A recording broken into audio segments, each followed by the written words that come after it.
what I found out was, on Facebook Marketplace and Craigslist is that these cars a lot of them had accidents, whether big or small, hitting a deer or getting rear-ended. Hey, this is Victor with SkyTech One, where we talk about drones, tech, and travel. And today we're going to talk about cars, which are made mostly of tech. As you know, right now we have a chip shortage, which causes a lot of tech to get out of stock or be very inflated in price. So today I'm going to talk to you a little bit about my experience shopping for a car in the summer of 2022, and 4 methods that you can get a car, which are from the dealer, from a private party, a fleet, or an auction. And we're going to talk a little bit about my experience, and hopefully we can make you save the headache, save the time, and get you out driving around. I started out considering a used car because that's what I've been doing for my last 3 cars. I use Kelley Blue Book, kbb.com, to check out the right prices, and I use Consumer Reports to find out the most reliable and best cars. The cars that I was considering were small SUVs such as the RAV4, the Mazda CX-5, and the Subaru Forester. So let's talk about the dealers. The used prices of the dealers were just out of this world. They were through the roof, and by far I found the most expensive out of all the different types of ways you can get the car. Now talking about the new cars, there obviously was a markup all over all over the scene. Different dealers marking up. I think it started around 8%, 8.5%, and only went up from there. 8% over MSRP, and not including the destination fee, which is the fee that transports the car from the manufacturer to the dealership, and which is around $1,200, $1,300. So that's with the new cars, and I'm telling the story kind of backwards, but ended up getting a new car because I just felt like I didn't want to wait. I spent 4 days looking at old cars, looking at used cars, looking at new cars, thinking about auctions, looking at fleet vehicles, and I decided I don't want to spend more time. I ended up just getting a new car because I needed a car immediately, and I didn't want it to break down in between jobs.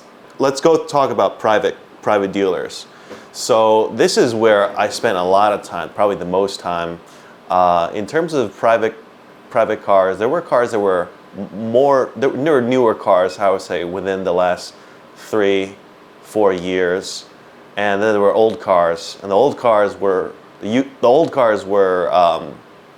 typically had lots of miles. The prices were good, but the miles was just through this roof, like starting at like 160,000 miles or more, 200,000 miles or more.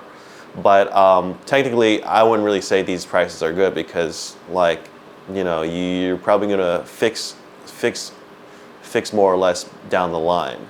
And I decided not to go this route.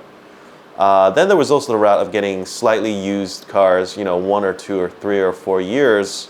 But the biggest, what I found out was, on Facebook Marketplace and Craigslist, is that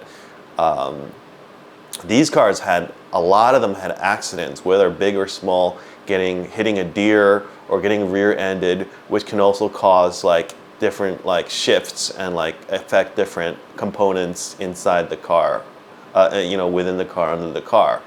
So some cars had liens on them, like loans, and people were just being dishonest on Facebook. And I think the question you want to ask these folks, the first thing you really want to say is, hey, after you ask the car if it's available or not, is like, hey, has this car been in any accidents?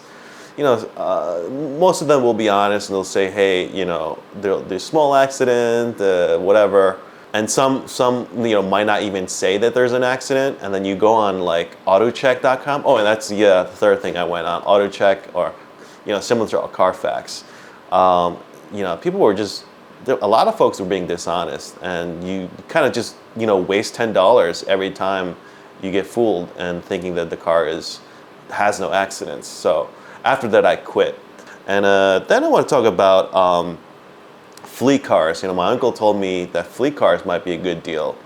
And you know, I went on Enterprise's fleet sales website, and I also saw the cars, and the prices were also kind of inflated.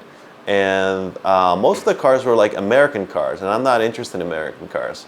And the cars that were Japanese, they weren't really the ones I wanted, or you know, they weren't really the models that were the most reliable. So I decided not to look at fleet cars.